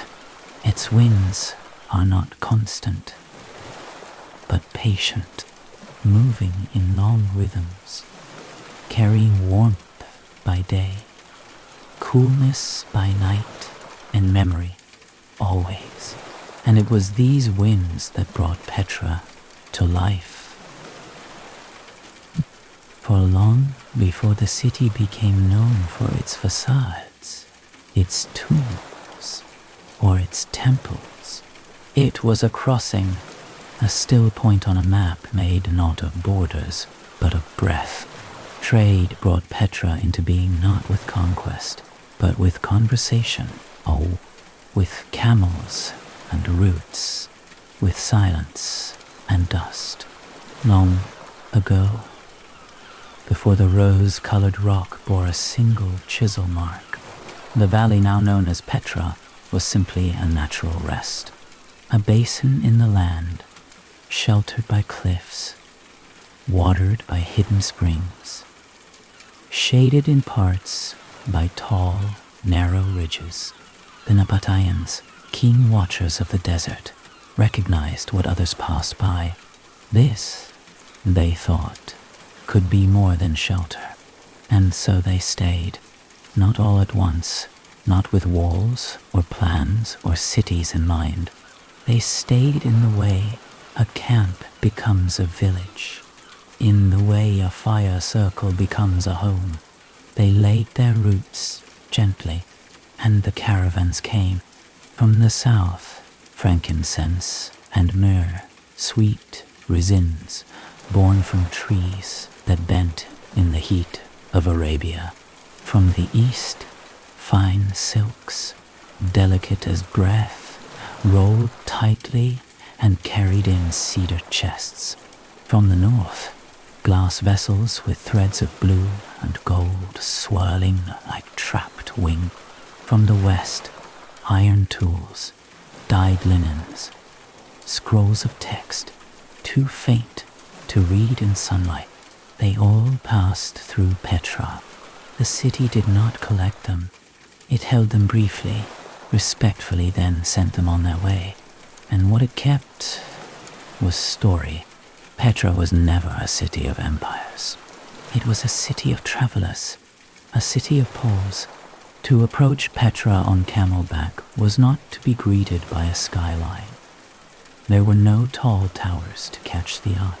Instead, you would see stone that slowly changed color, red, deepening to pink, pink to gold, as if the land itself were warming to your presence. You would walk the Sikh, the narrow, winding entrance, your footsteps echoed by the steady shift of your camels' padded hooves.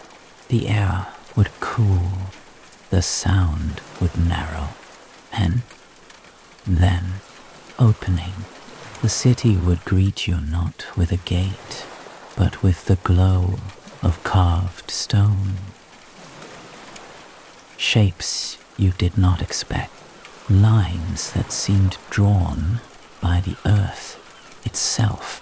You would be offered water, dates, shelter, and no one would ask your name, only your story, where you came from, what you carried, what you sought. This was Petra, not a destination, but crossing. Its markets reflected this. Permanent stalls were rare. Instead, shade cloths were tied between columns, rugs spread out along the colonnaded streets. Traders unpacked, not in haste, but with care, each item placed where the sun would not reach, each jar turned so its mark could be seen, but not faded. Languages mixed in the air like perfume. Arabic, dot, Greek, dot, Latin, Aramaic, scripts carved into the cliffs, names written in dust, but more than words. It was gestures that ruled the market, a lifted brow, a cupped palm, a slow nod of agreement. Even the camels knew the rhythm. They knelt before the baskets were untied. They exhaled dust into the air and chewed idly as traders laughed and leaned against the stone. Children ran between the legs of beasts, carrying bowls of olives, bits of dried fruit, careful not to spill, careful not to step in the slow path of elders. And in the evening, as the wind cooled and the light turned amber, the market did not end. It dimmed. Small lanterns were lit, fires kindled low, not for cooking the food had already been shared, but for comfort.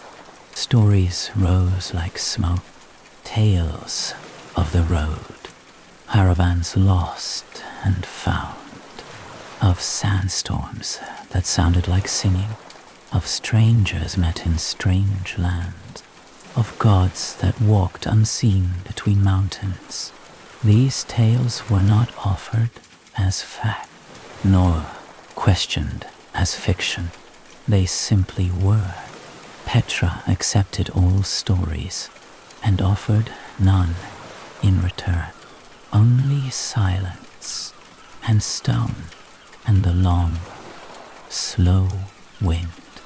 Above it all, the cliffs remained unchanged, or so it seemed.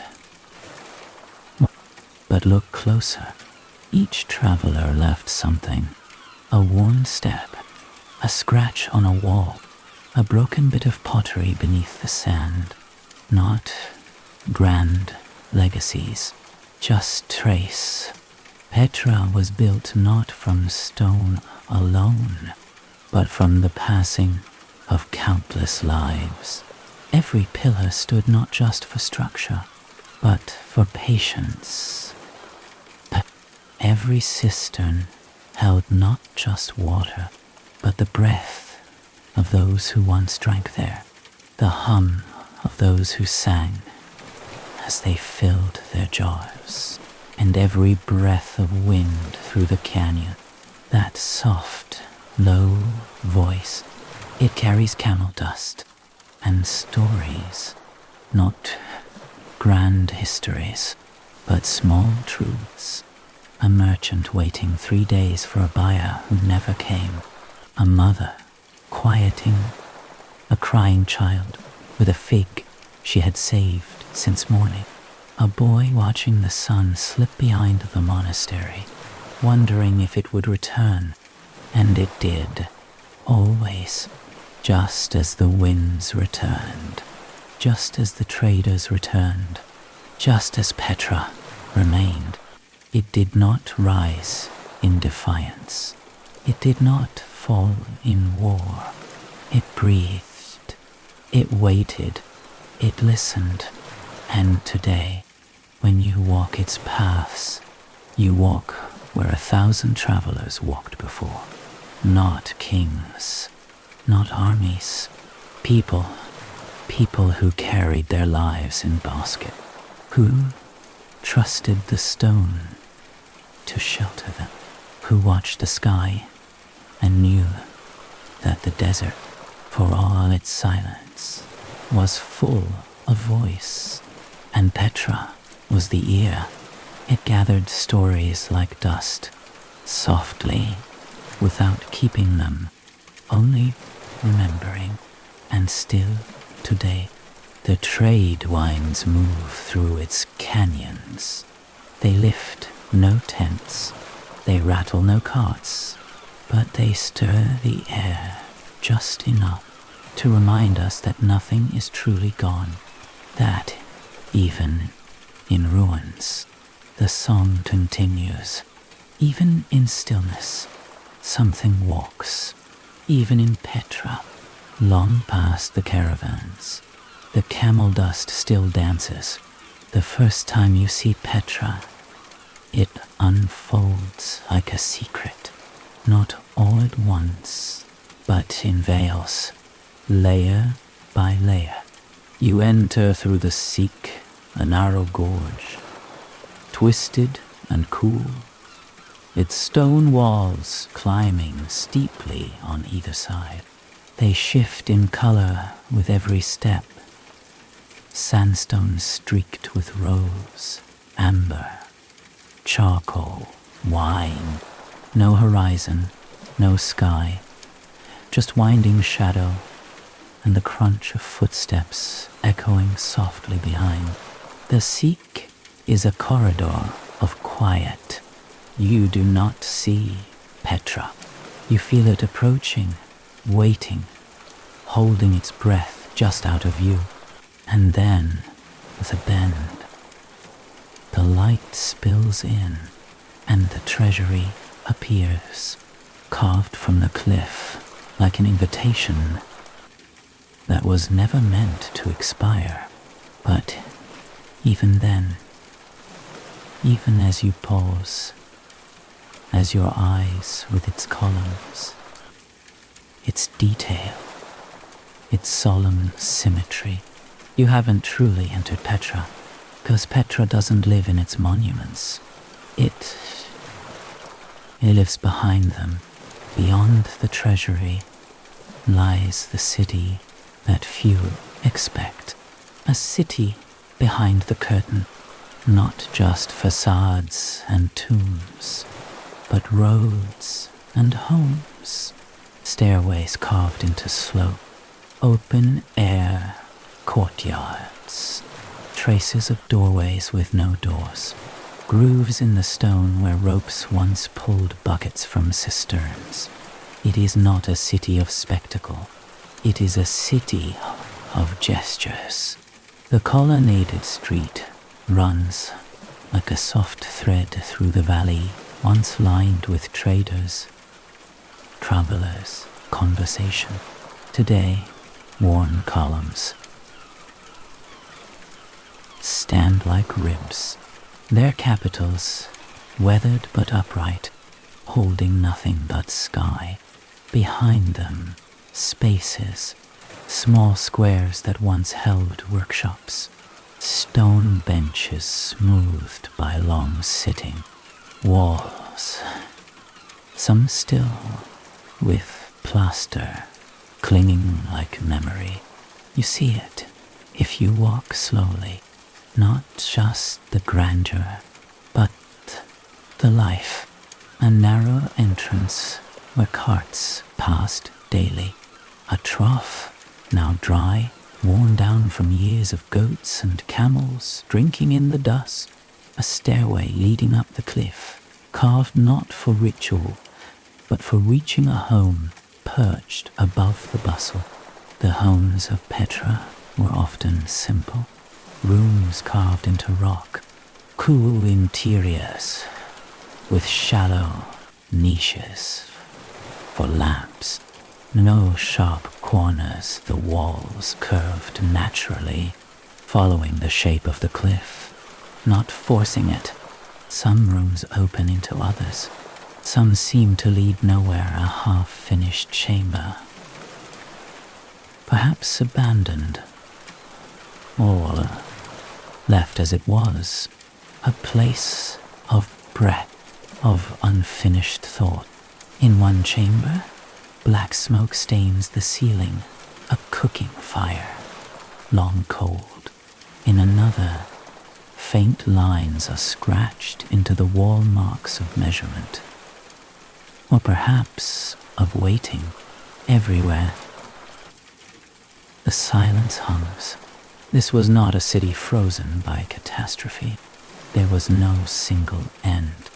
Petra faded slowly as trade routes shifted, as empires moved their interests, as water became harder to manage. The Nabateans, ever adaptable, remained as long as they could, and then they left. Not all at once, not in panic, but in steps. The city behind the curtain softened. Voices quieted. Fires stopped burning. Baskets left behind crumbled into dust. But the shapes stayed, and the wind moved in. It took the place of the people, whispering where they once spoke, sweeping gently through empty chambers, dancing along the colonnades, coiling up the stairways carved into cliffside.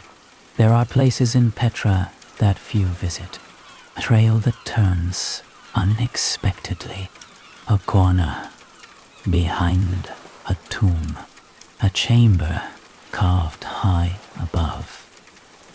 Its only access, a steep set of worn steps. These are not the places shown in guidebooks. They are not the famous views, but they are Petra, a groove in the floor where water once pooled, a shelf where dates were stored, a stone seat that catches the morning sun as if made for it. In these quiet places, the curtain lifts. You see Petra not as ruins, but as a home. A place where someone stood, washed their hands in a bowl, set down a lamp, and slept You see the city's rhythm, not in its facades, but in its daily movement. How it breathed, how it paused, how it held space for life, and then let life move on. And you begin to understand something. Petra was never meant to last as stone. It was meant to last as feeling. Ice in the air, a warmth in the cliff, a shape that feels familiar, though you've never walked it before. The people who lived here did not inscribe their names.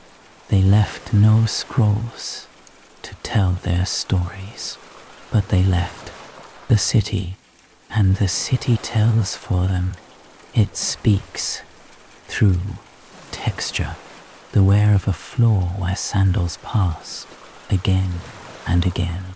It speaks through alignment, a way cut so the morning light touches its threshold for just a moment each day. It speaks through emptiness, the space left when someone is gone, and the memory that fills it. You walk through Petra, and you walk with them, not side by side, but in rhythm. And that rhythm, though faint, is steady. The wind follows you through the canyons. It stirs the dust behind you. It presses softly against your back, guiding you forward through another passage, up another stair, behind another curtain, and there, in the space you didn't expect, the narrow ledge with just enough room to sit, the wall warmed by the afternoon sun. You pause, and you feel it. Not history, not architecture, not mystery, but presence. The presence of a city that once was not grand, but whole. A city that lived in shade and stone and quiet steps. A city still there behind the curtain, waiting, watching, breathing, just as it always did. There are cities built with ambition, lines drawn, stones stacked, towers raised, and there are cities born from the land itself, as if time decided to curl up in a rock and wait. Petra is the latter, not made, but revealed. And it was revealed not just in shape, but in color. Rose, that quiet, shifting hue, not one shade, but many. Soft at dawn, deep at dusk, sometimes gray, sometimes gold. Oh, a stone that holds light and memory. To walk through Petra is to walk through color, but not the painted kind, not the brushstroke or mosaic.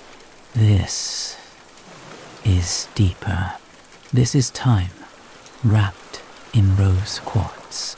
Not literal quartz, but sandstone that shimmers with its warmth, sediment layered over millennia. Iron, manganese, copper, mixed by wind, pressed by ocean long gone, shaped by sun, until what remained was stone soft enough to chisel and strong enough to stand. It is a stone that remembers. Look closely at a column's base, at the interior curve of a tomb. You will see the lines, bands of ochre, blush, ivory, peach, colors that curl like smoke trapped in rock, not flat, but layered as if someone captured the wind in stone. Each layer is a day, a season, a shift in climate, a forgotten flood, a sandstorm long past, Petra is not just carved into this stone. It is this stone. The city is not a thing placed on the land. It is the land, reshaped.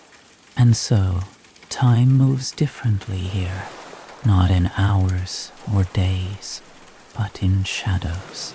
The way light slides down a column at noon, the way a doorway glows for 10 minutes each morning, then fades, the way the same cliff appears gold in summer and grey in winter.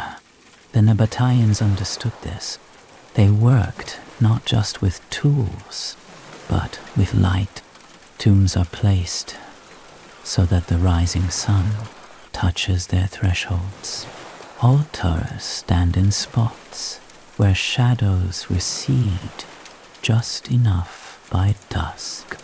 Even stairways are cut to catch light at the edge. Never too much, never too little. This awareness wasn't decorative. It was ritual. It was rhythm. They read the cliffs like books. Each layer a chapter, each ripple a word. And in carving Petra, they wrote themselves into the stone, not with language, but with attention. You see it in the detail. The treasury's facade, for example. Beyond its grand columns, there are small flourishes, scrolls, palm leaves, figures half worn by wind, each carved from rose-red stone that changes color each hour. And when the light fades, it does not vanish. It deepens. The rock absorbs the day, then glows faintly in the twilight, as if remembering. In the monastery, the effect is stronger. At certain times of year, as the sun sets over the far ridge, the entire facade turns the color of embers. Not orange, not red, but the kind of rose that exists only for a moment. Between flame and ash, you can't capture it. You can only be there for it. And even then, you might miss it. But the stone doesn't. It holds that moment, like all the others, stored in sediment, pressed beneath dust, waiting. And so, Petra becomes a clock made not of hands, but of hue. It tells time by shifting light, by color moving across the canyon, by the warmth of stone under palm.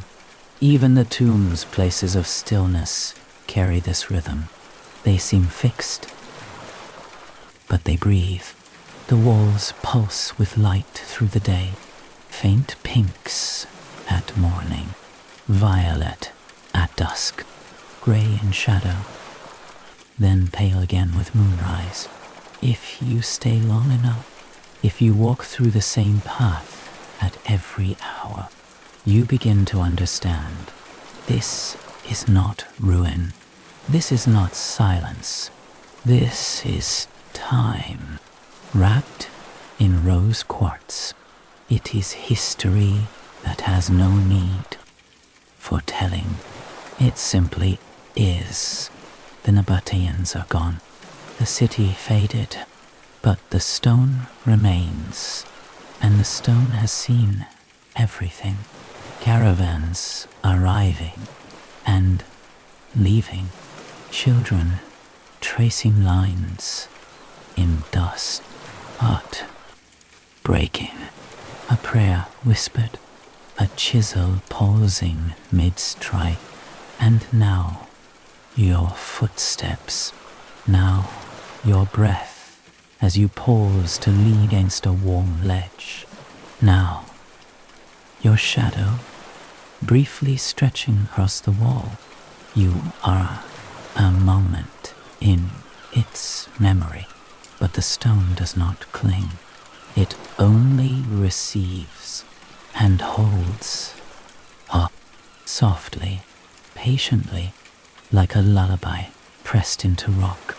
So the city glows, not brightly, not for a spectacle, but with a kind of knowing, a kind of gentleness of stone that has held rain, that has held fire, that has held footsteps of the living and the stillness of the dead, and now holds you, not tightly, not forever, but enough to remember how time can be soft, how history can be color, how a city can disappear and still remain.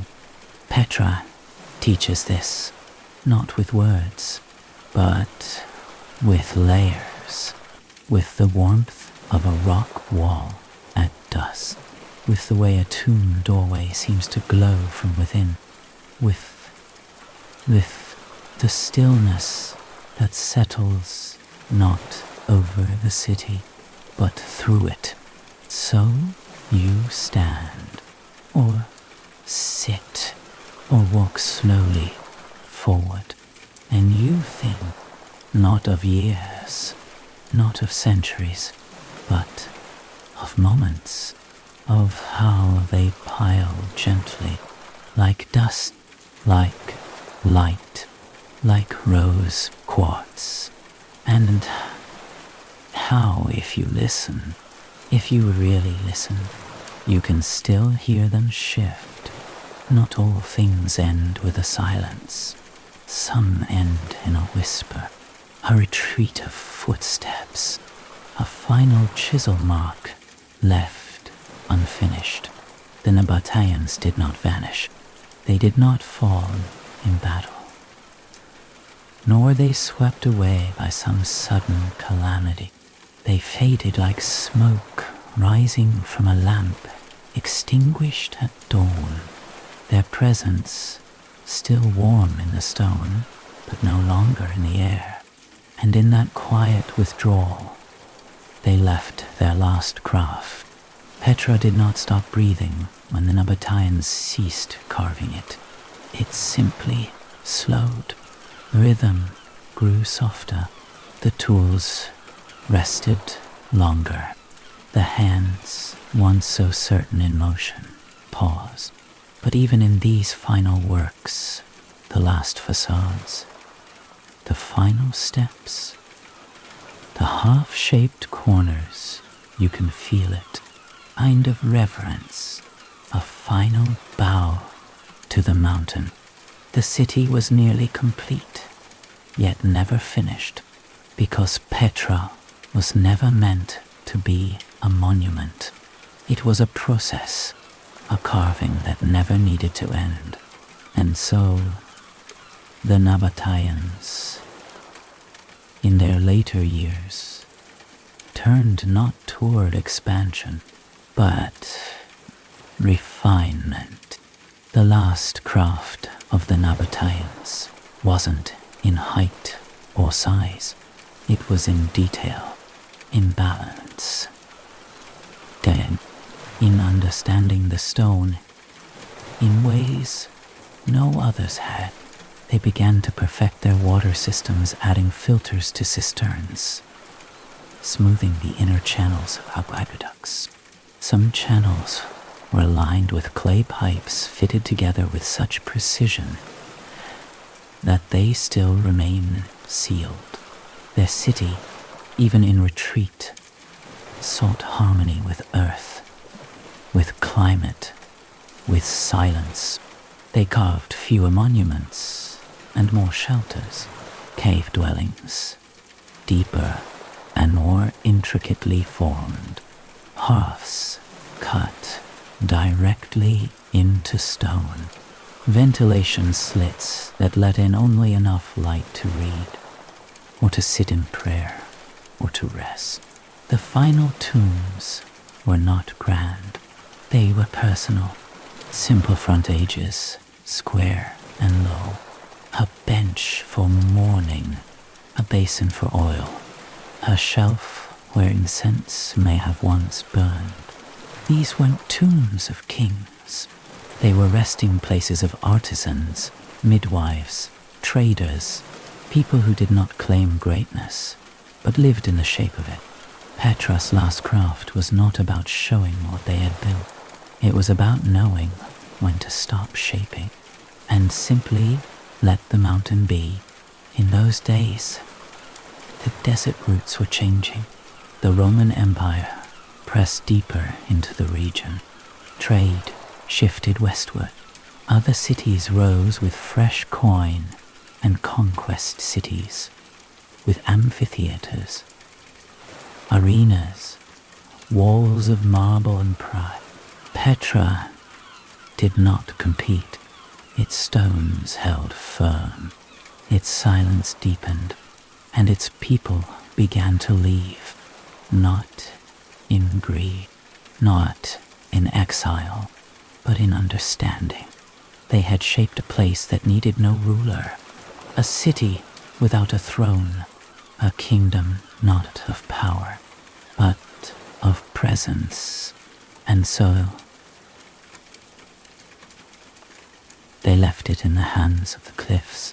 What they took were only the things that mattered most: a worn tool, a stone amulet, a scroll, a memory, and what they left was everything else.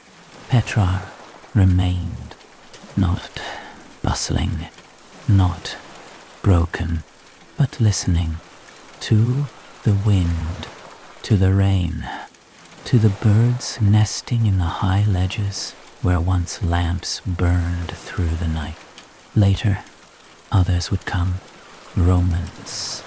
They brought their own shapes, columns, gates, a temple or two. They added marble where once there was earth, but they could not unmake what was already there. They did not destroy Petra. They could only layer themselves upon it. And even those layers faded. The Byzantines too left their touch. Herch, built from sandstone blocks, a mosaic floor whose tiles still shine in the light of afternoon.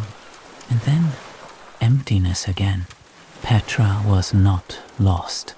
It was simply no longer needed. Its paths grew quiet. Its wells still caught rain. Its walls remained warm in the sun, but the chisel did not return. The last marks, those faint scratches on unfinished facades, are still visible. Lines not quite aligned, curves that stop mid-form, a shape intended but not fully drawn. They are not errors, they are echoes, and in them you feel the final breath of the Nabateans. Not a fall, not a collapse, but a farewell. Their last craft, in the end, was not stone. It was memory, a memory held in silence, held in curves and shadows, held in a city that asks for nothing but time.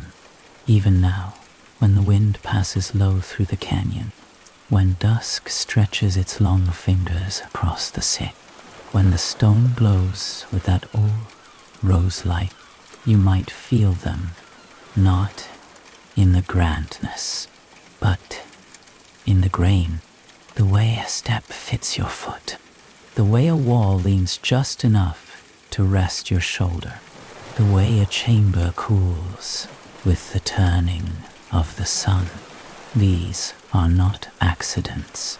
They are intentions left behind by those who understood that their greatest craft would never be seen, only felt. And so Petra remains, not as a city frozen in time, but as one that learned how to become time. Its walls do not crumble. They simply remember. Its silence is not absence. It is the final gesture of a people who shaped the mountain and then stepped back to let it speak. There is a bend in the path, not marked on any guide. No sign, no name, just a narrowing of the trail, where the cliffs lean closer again and the sun breaks into slivers. Here, in the softest part of the canyon, Petra exhales. You've walked far, past the facades, the tombs, the steps worn into memory. You've seen where the merchants once rested. You've climbed the paths carved for gods and rain. You've sat in shadows where stone remembers warmth. And now you reach the end. But Petra does not end with grandeur. It ends in stillness. Where the canyon closes, there are no monuments, no columns, only stone, weather, plain, quiet. It leans gently inward, as if the earth is folding its arms around itself. The path narrows, becomes a stream. Sand softens the steps. Footprints fade quickly here. Even sound is different. No echo, only presence.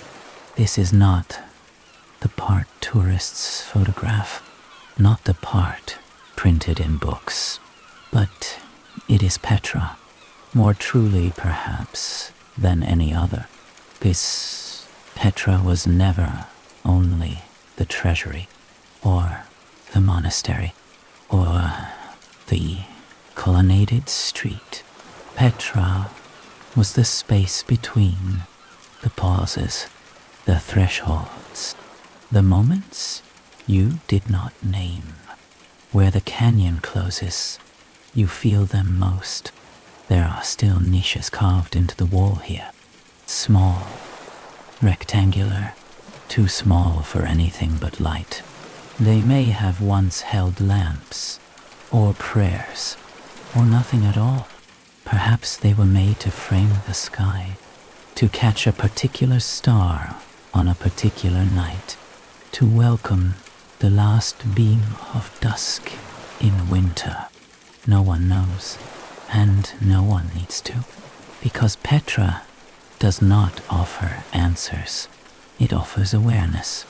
You run your hand along the rock. It is cool now. The sun has passed behind the cliff.